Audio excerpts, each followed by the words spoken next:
Hello students, कैसे हैं आप सभी। आई होप आप लोग बहुत ही अच्छे होंगे। और आज हम लोग नीलम सेकेंड ईयर का नेक्स्ट यूनिट पढ़ेंगे जो कि यूनिट 6 है। इसमें है डायग्नोस ऑफ प्रेगनेंसी। डायग्नोस मतलब कैसे हम जांच करते हैं, निदान करते हैं प्रेगनेंसी का। इसके बारे में आज हम लोग पूरा डिटेल से पढ़ेंगे। चलिए स्टार्ट करते हैं।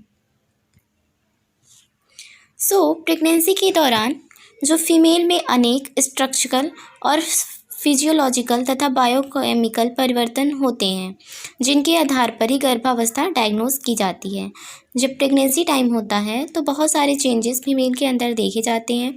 उनकी बॉडी के अंदर बहुत ज़्यादा चेंजेस होते हैं, जिसके अकॉर्डिंग हम ऐसा फील करते हैं कि हाँ, ये फीमेल क्या है कि प्रेग्नेंट है। उसी को हम देखेंगे कि कौन कौन से चेंजेस होते हैं। फर्स्ट ट्राइमेस्टर में कौन से चेंजेस होते हैं, सेकेंड ट्राइमेस्टर में क्या होते हैं और थर्ड ट्राइमेस्टर में क्या होते हैं changes. First trimester is started to 0 to 12 weeks and second trimester started 12 to 24 weeks and third trimester started 24 to 32 weeks. जो ये ट्राइमेस्टर है वो 0 से 12 वीक में पहली ट्राइमेस्टर स्टार्ट होती है। इनको हम जो प्रेगनेंसी की अवस्था है, इनको जांच के लिए, इनको डायग्नोस करने के लिए हम प्रेगनेंसी की अवस्था को 3 पार्ट में डिवाइड किए हैं। तो इसी के अकॉर्डिंग हम लोग जानेंगे कि किस तरीके से किस ट्राइमेस्टर में कौन कौन से चेंजेस आते हैं और जिसकी वजह से ये पता चलता है कि फीमेल एक प्रेग्नेंट वुमेन है। प्रेगनेंसी की अवधि, जो प्रेगनेंसी की ड्यूरेशन होती है वो 280 दिन या 10 लूनर महीने, जिसको हम 9 मंथ प्लस 7 डे, नॉर्मली हम क्या कहते हैं 9 मंथ प्लस 1 वीक या 4 वीक, 9 मंथ प्लस 7 डे होती है। प्रेगनेंसी की यह अवधि एक मंथ में 4 वीक होते हैं। इसी टाइप से प्लस 7 डे को इंक्लूड करेंगे तो हम अगर पूरा दिन को काउंट करें तो हमारा पूरा 280 दिन आएगा। प्रेगनेंसी की यह अवधि अंतिम मासिक चक्र के प्रथम दिन से लेकर न्यूबॉर्न का जन्म होने तक काउंट की जाती है। इसे हम गेस्टेशनल एज कहते हैं। कभी कभी क्वेश्चन में ये भी आ जाता है कि गेस्टेशनल एज किसे कहते हैं, व्हाट इज गेस्टेशनल एज। तो हमको लिखना है कि प्रेगनेंसी की अवधि अंतिम मासिक चक्र, मतलब जब जो फीमेल का मेंस आया रहता है, आप लोगों को पता होगा कि जब कोई फीमेल प्रेग्नेंट होती है तो उसका मेंस आना बंद हो जाता है। जब लास्ट वाला जो मेंस आया रहता है, उसका जो लास्ट डे रहता है, तो वहाँ से प्रथम दिन से लेकर मासिक चक्र जो आया रहता है, उसके प्रथम दिन से लेकर फर्स्ट डे से लेकर जब तक उसका बेबी का जन्म ना हो जाए तब तक की जो अवस्था होती है, तब तक की जो एज होते हैं, मतलब जो बीच का ड्यूरेशन होता है, उसको काउंट किया जाता है। उसे ही गेस्टेशनल एज कहते हैं। फॉर एग्जांपल, जैसे कि कोई फीमेल है, उसका मेंस आया है आज 1 जनवरी को, ठीक है, 1 जनवरी को उसका मेंस आया है, तो यहाँ से लेकर हम स्टार्ट करेंगे। अब 1 जनवरी प्लस 9 मंथ को इंक्लूड करेंगे, तो जनवरी से हम 9 मंथ इंक्लूड करेंगे, कितना है 9 मंथ जब हम काउंट करेंगे तो अक्टूबर तक आ जाएगा। बट उसमें प्लस 7 डे और जोड़ना है, क्योंकि 32 वीक्स में वैसे बेबी का जन्म होता है, तो प्लस 7 डे और जोड़ेंगे तो हमारा आ जाएगा। जब 1 अक्टूबर में हम और 7 डे को जोड़ेंगे तो प्लस 7 कितना हो जाएगा, 8 अक्टूबर हो जाएगा। तो वही गेस्टेशनल एज, इसके बीच का जो समय है, इसके बीच का जनवरी से लेकर अक्टूबर के बीच का जो समय है, इसको ही हम गेस्टेशनल एज कहते हैं। अब इसी अक्टूबर में 7 अक्टूबर 8 अक्टूबर को जो है बेबी का जन्म होगा, ऐसी संभावना व्यक्त की जाती है। इसी को हम LMP भी कहते हैं, LMP डेट भी कहते हैं, ठीक है। नेक्स्ट देखते हैं कि गर्भावस्था को कितने पार्ट में डिवाइड किया गया है। तो जो गर्भावस्था है, मतलब प्रेगनेंसी जो है, उसको 3 पार्ट में डिवाइड किया गया है। First trimester, second trimester and third trimester. First trimester started 0 to 12 weeks and second trimester started 13 to 18 weeks and ये जो ट्राइमेस्टर की बात है, कुछ अन्य किताबें, मतलब हर किताबें अपनी अपनी अनुसार इसको मानती हैं, बट जो सही है मैं उसको बता रही हूँ आप लोगों को। फर्स्ट ट्राइमेस्टर 0 to 12 वीक्स होता है और जो थर्ड ट्राइमेस्टर होता है वो 13 to 27 वीक्स होता है, ठीक है। इसको बना लीजिए आप लोग, 13 to 27 वीक्स होता है और जो थर्ड ट्राइमेस्टर होता है वो 28 से 40 वीक होता है। आपको इसको नोट करना है कि फर्स्ट ट्राइमेस्टर 0 से 12 वीक का समय जो होता है वो फर्स्ट ट्राइमेस्टर होता है। सेकेंड ट्राइमेस्टर जो होता है वो 13 मतलब 13 से 27 वर्ष की जो वीक का समय होता है उसको सेकेंड ट्राइमेस्टर कहते हैं। और थर्ड ट्राइमेस्टर जो होता है वो 28 मतलब 28 से 40 वीक का टाइम जो होता है वो थर्ड ट्राइमेस्टर होता है। Sign and symptoms of pregnancy during first trimester. So क्या क्या चेंजेस होते हैं, क्या क्या साइन दिखाई देते हैं इन फर्स्ट ट्राइमेस्टर में, उनको हम जानेंगे। सो फर्स्ट है कि subjective sign. Subjective sign symptoms में क्या होता है, सब्जेक्टिव साइंस क्या होते हैं, तो एमनोरिया। एमनोरिया का मतलब होता है कि प्रेगनेंसी का अब्सेंट होना, अब्सेंट ऑफ प्रेगनेंसी। अगर एक लाइन में आप बताना चाहें so absent of pregnancy, sorry absent of menstruation cycle का अब्सेंट होना ही एमनोरिया कहलाता है। सो अगर आप एक लाइन में बताना चाहें तो आप बता सकते हैं अब्सेंट ऑफ मेंस्ट्रुएशन साइकिल। सो मासिक चक्र की अनुपस्थिति। गर्भवती महिला में मासिक चक्र संपूर्ण प्रेगनेंसी के दौरान अनुपस्थित रहता है। मासिक चक्र जो होता है, मेंस जो आता है जिसको हम शॉर्ट वे में मेंस कहते हैं, तो मेंस जो होता है वो प्रेगनेंसी के टाइम पे नहीं आता है, बिल्कुल बंद रहता है। सो नेक्स्ट है कि मॉर्निंग सिकनेस। मॉर्निंग सिकनेस क्या होता है, प्रेग्नेंट वुमेन में सुबह के समय नोजिया एवं वोमिटिंग की शिकायत होती है। जैसे कि जो प्रेग्नेंट वुमेन होती हैं उनको फर्स्ट ट्राइमेस्टर में ऐसे ये सिम्टम्स देखे जाते हैं कि जब वो सुबह उठती हैं, सोकर उठती हैं, तो उनको क्या होता है, वोमिटिंग होती है और नोजिया मतलब उनका जी मिचलाता है और उनको वोमिटिंग होती है। सो इसके लिए क्या बेसिकली किया जाता है, उनको बिस्तर से उठने से पहले ही उनको कुछ खाने के लिए दे दिया जाता है, जिसकी वजह से उनका जो ये मॉर्निंग सिकनेस है वो नहीं होता है। तो ये है इसकी बचाव के उपाय।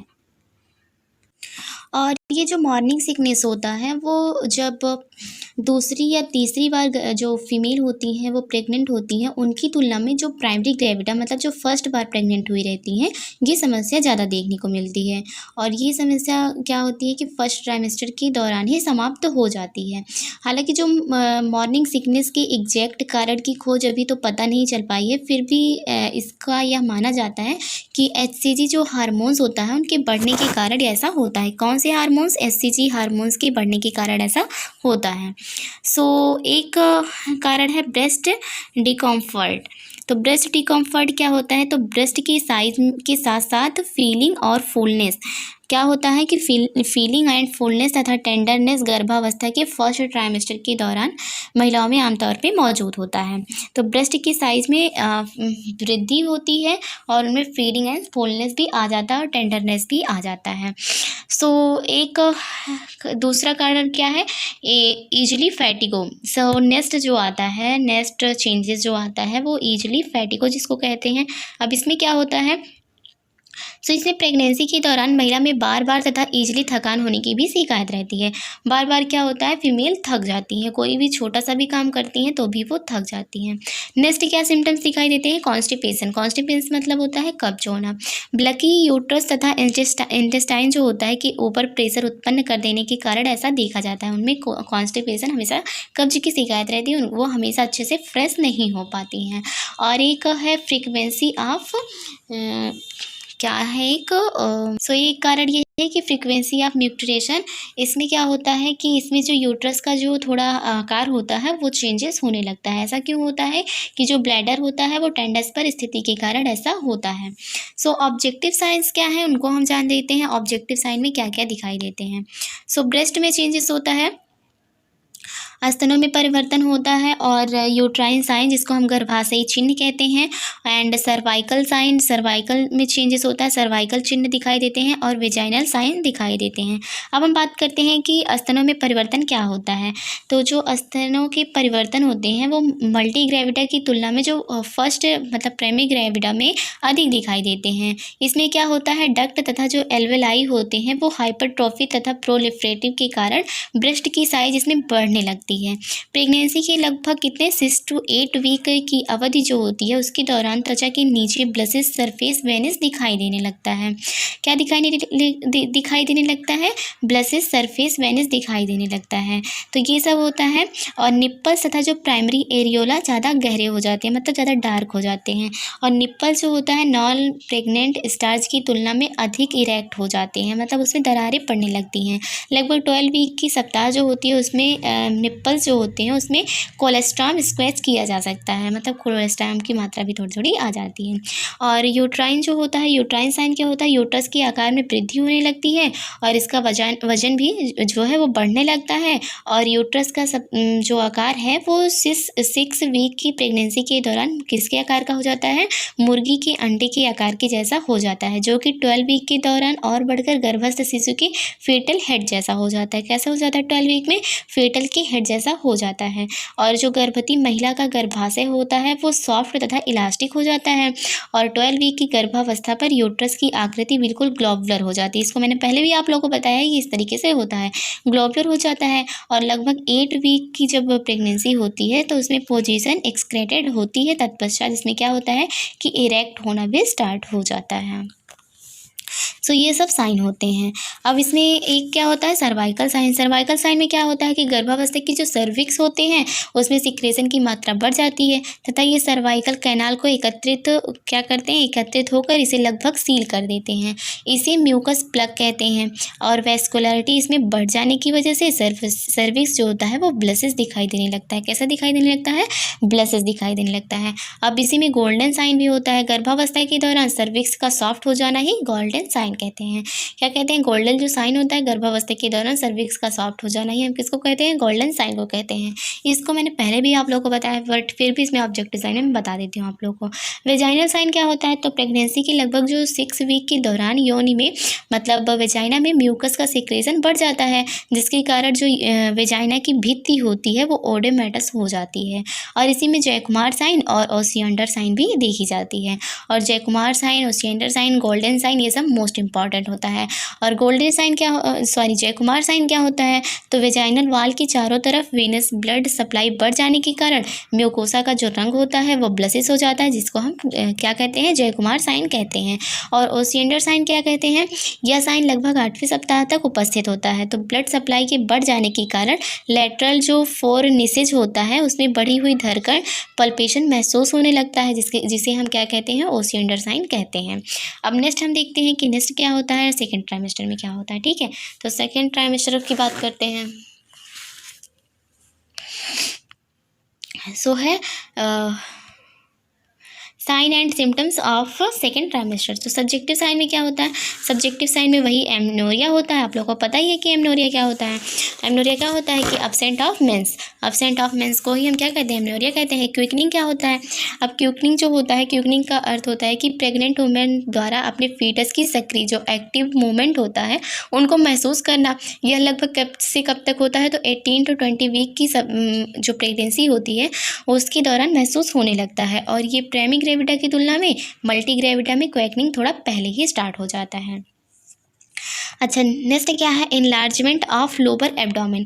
तो ये क्या होता है कि जैसे जैसे फीटस की जो होती है वृद्धि होती है वैसे वैसे लोअर एब्डोमेन का आकार भी बढ़ता जाता है। फीटस की वृद्धि होने और एमनियोटिक द्रव की मात्रा बढ़ने आदि के कारण फंडल की ऊंचाई भी क्या होती है कि बढ़ जाती है। इसको ही हम क्या कहते हैं, इनलार्जमेंट ऑफ लोअर एब्डोमेन। अब ये क्या होता है, अगर इसको एक शब्दों में हम समझना चाहें तो एमनोरिया का मतलब होता है फर्स्ट ट्राइमेस्टर के दौरान, जैसे फर्स्ट ट्राइमेस्टर में था वैसे ही इसमें भी होता है, absent of menses. And quickening का मतलब समझना चाहे अगर एक लाइन में, तो एक्टिव मूवमेंट महसूस होना, उसी को कहते हैं क्विकनिंग। और इनलार्जमेंट ऑफ लोअर एब्डोमेन, इसको कहते हैं लोअर एब्डोमेन के आकार का बढ़ जाना ही क्या कहलाता है, इनलार्जमेंट ऑफ लोअर एब्डोमेन। अगर आप लोग एक लाइन में लिखना चाहें तो इसको भी लिख सकते हैं। जैसे कि अगर आप नोट्स बना रहे हैं तो आप ऐसे छोटा छोटा लिख लीजिए, बाकी समझ लीजिए। अब इसमें ऑब्जेक्टिव साइन क्या देखने को मिलता है उसको हम बात करते हैं। सो ब्रेस्ट चेंजेस होता है इसमें। सो ब्रेस्ट चेंजेस में क्या होता है कि जो ब्रेस्ट होती है उनकी साइज़ बढ़ने लगती है और जो प्राइमरी एरियोला भी अधिक गहरा हो जाता है। जो एरियोला होता है वो बहुत ज़्यादा गहरा हो जाता है और लगभग 20 वीक तक प्राइमरी एरियोला के चारों तरफ बाहर की ओर जो सेकेंडरी एरियोला का निर्माण हो जाता है। तो ब्रेस्ट से स्रावित होने वाला कोलेस्ट्रॉम गाढ़ा और पीला सा हो जाता है इस टाइम पे। सो यही सब ब्रेस्ट में चेंजेस होते हैं। स्किन चेंजेस में क्या होते हैं उनकी बात कर लेते हैं। तो लीनिया निग्रा, इसको हमने आपको पहले बताया ही था, और कोलाज्मा हो जाता है, और इसीलिए ग्रेविडरम हो जाता है। सो ये सब आप लोग पहले भी जान चुके हैं, अगर आप मतलब मैं फिर से भी तब भी बता देती हूँ। यह साइन प्रेगनेंसी के लगभग 20 वीक पर उपस्थित होता है, और यह लगभग ब्राउनिश ब्लैक पिगमेंट रेखा होती है जो स्टर्नम से लेकर सिम्फाइसिस प्यूबिस तक फैली रहती है। अब ये सब चीज़ें मैं बहुत अच्छी तरीके से आपके पहले वीडियो में बताई हूँ, तो इसलिए इसमें उतना डिटेल में नहीं समझा रही हूँ, बस आपको बता दे रही हूँ कि हाँ क्या होता है। सो कोलाज्मा क्या होता है, तो इसमें चेहरे तथा ललाट जो फॉरहेड की त्वचा का जो होता है वो हाइपर पिगमेंटेशन हो जाता है। तो कोलाज्मा गर्भावस्था के लगभग 24 वीक के सप्ताह में देखा जाता है। तो इसलिए होता है स्किन चेंजेस में। और एक क्या होता है एस्टेरिया ग्रेविडरम, तो ये लीनियर मार्क्स होते हैं जो गर्भावस्था के दौरान क्या होते हैं, अधिकतम स्टिचिंग वाले स्थानों जैसे कि अम्बिलिकस के नीचे, और जो एब्डोमिनल वाल है वहाँ पे, और ब्रेस्ट में, यहाँ सब क्या होते हैं पिंकिश रंग के हो जाते हैं। तो इसको ही एस्टेरिया ग्रेविडरम कहते हैं। सो नेक्स्ट चेंजेस क्या होता है कि यूट्राइन कॉन्ट्रैक्शन जिसको हम की क्या कहते हैं, गर्भाशयी संकुचन होना, इसको हिंदी में कहते हैं। अब इसमें क्या होता है, तो प्रेगनेंसी के दौरान पाए जाने वाले जो संकुचन ब्रैक्सटन होते हैं उसको हेक्स संकुचन कहते हैं। ठीक है, क्या कहलाते हैं कि हेक्स या ब्रैक्सटन संकुचन कॉन्ट्रैक्शन कहलाते हैं। ये संकुचन जो होते हैं, ये कॉन्ट्रैक्शन जो होते हैं वो इरेगुलर, पेनलेस तथा इफ्रीक्वेंट होते हैं, बट इसमें क्या होता है कि टर्म के समय ये पेनफुल हो जाते हैं। मतलब जो इंट्रैक्शन होता है, कॉन्ट्रैक्शन होता है, ये इरेगुलर होता है और पेनलेस होता है, मतलब डेली नहीं होता है, और इसमें पेनलेस बिल्कुल होता है। बट क्या होता है कि जब टर्म के समय, जब बेबी के जन्म की बात आती है, जब टर्म का समय आ जाता है तो ये पेनफुल हो जाते हैं। नेक्स्ट क्या है, तो होता है कि फंडल हाइट का बढ़ जाना, तो गर्भाशय की इनलार्जमेंट होने के साथ साथ फंडल हाइट भी बढ़ जाती है। और 16 वीक की प्रेगनेंसी के दौरान फंडल हाइट जो होती है वो सिम्फाइसिस प्यूबिस तथा अम्लाइकस की मध्य बिंदु पर स्थित होती है। इसको आपको याद करना है। ठीक है, मैं जो बोल रही हूँ आप इसको जो है नोट भी कर सकते हैं।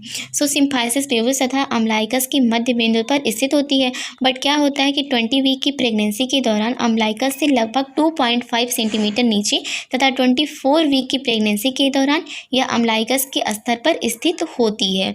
और 28 वीक के दौरान यह क्या होता है कि नाभि से ऊपर स्थित हो जाता है। किससे, नाभि जो होती है उससे ऊपर स्थित हो जाती है। और यदि अम्लाइकस तथा जो ऐसी फॉर्म कार्टिलेज को मिलाने वाली जो ऊर्ध्व रेखा होती है 3 समान भागों में बांट दिया जाए तो निचले 1/3 एवं ऊपरी 2/3 भाग को की जंक्शन बिंदु पर ही 28वें सप्ताह के दौरान फंडल हाइट स्थित होती है। समझ में आया या नहीं? अब नेक्स्ट है कि यूट्राइन साइन भी देखा जाता है। इसमें गर्भाशय जो होता है वो सॉफ्ट तथा इलास्टिक हो जाता है। और इसमें ये भी देखा जाता है कि गर्भाशय शिशु के अंगों का परिस्पर्शन हो जाने लगता है जिसको पाल्पेशन कहते हैं। और फीटल हार्ट साउंड भी सुनाई देता है। गर्भाशय फीटल हार्ट साउंड कैसे सुनाई देता है इसको बात कर लेते हैं। तो 18 to 20 वीक की प्रेगनेंसी के दौरान स्टेथोस्कोप की मदद से हम फीटल हार्ट रेट को सुन सकते हैं। इसमें नॉर्मल कितना आता है 140 to 160, मतलब 140 से 160 प्रति मिनट के मध्य होता है जो फीटल हार्ट साउंड होता है। इंटरनल बेलॉटमेंट क्या होता है, तो इंटरनल एक बेलॉटमेंट होता है और एक एक्सटर्नल बेलॉटमेंट होता है। तो इसमें ये जो होता है ये बेलॉटमेंट का एक पाल्पेटरी तकनीकी है जिसके द्वारा किसी तैरते हुए फ्लोटिंग ऑब्जेक्ट को महसूस किया जाता है। जैसे कि जो बच्चा होता है उसकी जो तैरता रहता है एम्नियोटिक फ्लूइड के अंदर, उसको फील किया जाता है। जब फीटस के एग्जामिनर अपनी उंगलियों द्वारा, जो फीटस का एग्जामिनर होता है, जो मतलब डॉक्टर होते हैं, वो अपनी उंगलियों द्वारा पस करते हैं तो फीटस रिबाउंड करता है। और यही बेलॉटमेंट जब यह प्रक्रिया वेजाइना के थ्रू उंगली डालकर की जाती है तो इसे क्या कहते हैं, इंटरनल बेलॉटमेंट कहते हैं। जब वेजाइना के थ्रू 2 उंगलियों के द्वारा फीटस को, जिसको हम क्या कहते हैं वेजाइनल एग्जामिनेशन के नाम से भी जानते हैं, के द्वारा फीटस को पुश किया जाता है तो ये दाब की विपरीत दिशा में चले जाते हैं। तो जब दाब हटाने पर वापस मतलब पहले की स्थिति में आ जाते हैं। और एक जो प्रेग्नेंट महिला होती है उसकी इंटरनल बेलॉटमेंट 16 to 20 सप्ताह के बीच परफॉर्म किया जाता है। मतलब 16 वीक के पहले आप नहीं कर सकते ये एग्जामिनेशन। 16 वीक तथा फीटस ज़्यादा जब छोटा होता है तथा 28 सप्ताह तक फीटस इतना बड़ा बड़ा हो जाता है कि पुश करना आसान नहीं रहता है। 20 वीक के दौरान मतलब अंगुलियों से पुश करना बिल्कुल भी आसान नहीं रहता है। अब एक होता है एक्सटर्नल डेवलपमेंट, ये क्या होता है इसको भी समझ लीजिए। जब फीटस के उदर पर मतलब जो फीटस का जो उदर रहता है पर बाहर की ओर से दाब अप्लाई करेंगे, जब आप प्रेस करेंगे तो पुश किया जाता है तो रिबाउंड हो जाता है, यही एक्सटर्नल डेवलपमेंट कहलाता है। तो जो फीटस होता है वो रिबाउंड हो जाता है, उसी को हम क्या कहते हैं, एक्सटर्नल डेवलपमेंट कहते हैं। एक्सटर्नल डेवलपमेंट जो होता है वो लगभग 20 वीक के सप्ताह के दौरान ही किया जाता है। किस वीक के में 20 वीक का जब बेबी हो जाता है तब एक्सटर्नल डेवलपमेंट किया जाता है। ये बात हो गया किसका। अब ये रही हमारी बात सेकेंड ट्राइमेस्टर के दौरान क्या क्या चेंजेस होते हैं। अब थर्ड ट्राइमेस्टर में हम जान लेते हैं क्या क्या होता है। सो थर्ड ट्राइमेस्टर में सब्जेक्टिव साइन में एमनोरिया होता है, जिसको आप लोगों ने जाना ही। एनलार्जमेंट भी होता है, लाइटनिंग भी होती है, फीटल मूवमेंट करने लगता है, और फ्रीक्वेंसी ऑफ यूरिनेशन मतलब बार बार यूरिन त्याग करने की मतलब बार बार यूरिन पास आउट होने की इच्छा होती है। और जब जाओ यूरिन पास आउट करने तो बहुत कम यूरिन निकलता है, जिसे ही हम फ्रीक्वेंसी ऑफ यूरिनेशन कहते हैं। सो ये चीज़ें आप लोग जान ही चुके हैं, तो ये सबको बताने का कोई लॉजिक ही नहीं है। और इसमें ये यूरिनरी फ्रीक्वेंसी क्यों होती है, फ्रीक्वेंसी ऑफ यूरिनेशन, इसको भी समझ लीजिए, ये न्यू वर्ड है। तो फीटस की जो पेल्विस में जो फीटस होता है वो माँ के पेल्विस में आ जाता है, जिसके कारण यूरिनरी ब्लैडर पर दबाव पड़ता है, और उसके कारण क्या होता है, महिला में मूत्र त्यागने की फ्रीक्वेंसी बढ़ जाती है, यूरिन पास आउट करने की जो फ्रीक्वेंसी होती है वो बढ़ जाती है। अब ऑब्जेक्टिव साइन क्या होता है उनको भी समझ लीजिए, कि लास्ट स्टेप है बस, उसके बाद खत्म वीडियो। सो ऑब्जेक्टिव साइन क्या होता है, इसमें यूट्राइन साइन देखने को मिलता है, स्किन चेंजेस, ये तो आप लोगों ने जान ही लिया। और फीटस के अंगों का परिस्पर्शन होता है, यूट्राइन कॉन्ट्रैक्शन होता है, ये भी आप लोगों को पता है। और FHS फीटल हार्ट साउंड देखने को मिलता है। अब यूट्राइन साइन क्या होता है इसको जान लीजिए। यूट्रस के आकार में तेज़ी से वृद्धि होती है, और लगभग जो 36 वीक की प्रेगनेंसी के बाद इसकी आकृति जो होती है वो स्फेरिकल हो जाती है। दोनों हाथों की अंगुलियां एक दूसरे के पास आने अर्थात सिर का एंगेजमेंट नहीं हुआ रहता है, और मतलब यही सब चेंजेस होते हैं। ठीक है, अब यूट्राइन साइन हो गया, स्किन चेंजेस भी आप लोगों ने देख लिया। अब हम बात करते हैं FHS की। FHS तो फीटल हार्ट साउंड, इसका फुल फॉर्म होता है, ये स्पष्ट रूप से सुनाई देने लगता है और गर्भस्थ शिशु के प्रेजेंटेशन एवं पोजीशन के अनुसार या अलग अलग क्षेत्रों से स्पष्ट सुनाई देता है। सो ठीक है, ये हुआ। और फीटल हार्ट साउंड कितना होता है, 140 to 160 होता है। और स्किन चेंजेस भी आप लोगों को पता है। और क्या है,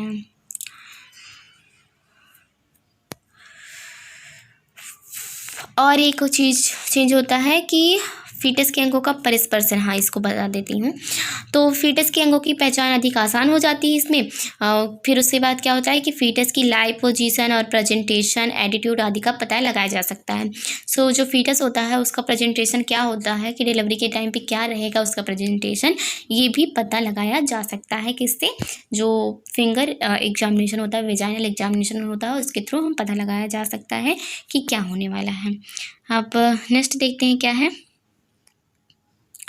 सो गर्भावस्था को सुनिश्चित करने हेतु प्रथम ट्राइमेस्टर के दौरान किए जाने वाले विभिन्न प्रतिरक्षण परीक्षण, कुछ एग्जामिनेशन होते हैं, उनकी भी बात हम लोग कर लेते हैं कि ये सब क्या होते हैं। सो होता है एग्लूनेटेशन इनहिबिशन टेस्ट, डायरेक्ट एग्लूनेशन टेस्ट, और 2 साइड सैंडविच इम्यूनोसेसी कार्ड टेस्ट, और रेडियो इम्यूनोसेसी। सो इसमें क्या होता है, एग्लूनेटेशन इनहिबिशन टेस्ट जो होता है इसमें HCG हार्मोन्स का पता वगैरह लगाया जाता है, और एंटीजन के थ्रू, और मतलब एंटीजन और एंटीबॉडी को देखा जाता है।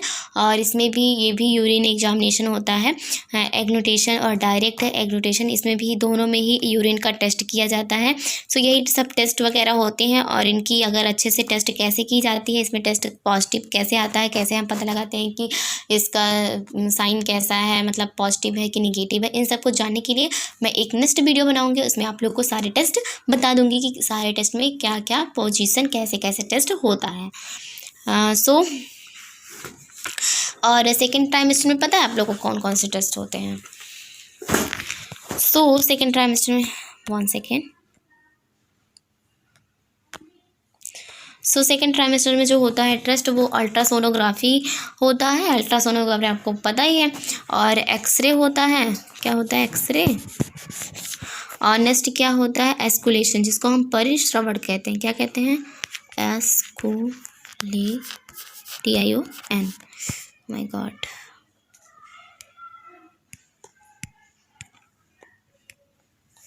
ये होता है सेकेंड ट्राइमेस्टर में। 3 टेस्ट किए जाते हैं, और भी टेस्ट होते हैं, बट मेनली यही है एक्सरे और एस्कुलेशन एंड अल्ट्रासोनोग्राफी। और थर्ड ट्राइमेस्टर की बात करें, थर्ड ट्राइमेस्टर में कौन कौन से होते हैं, तो ये एक अल्ट्रासोनोग्राफी होता है। कौन सा अल्ट्रासोनोग्राफी होता है। और नेक्स्ट कौन सा होता है, इसमें एमनियोटिक फ्लूइड की मात्रा को भी देखा जाता है, और प्लेसेंटा के इम्प्लांटेशन को भी चेक किया जाता है। सो ये होता है कि थर्ड ट्राइमेस्टर में। सो ये सब टेस्ट होते हैं। और इन टेस्ट की वीडियो अगर आपको फुल डिटेल में चाहिए कि कैसे हम पता लगाते हैं कि हाँ ये सही है कि गलत है, इन सब के बारे में अगर आपको पता करना है तो मैं नेक्स्ट वीडियो में इन सब के बारे में बता दूँगी, ठीक है। सो मिलते हैं नई वीडियो के साथ, तब तक के लिए धन्यवाद। Thanks for watching the video. जय श्री राम।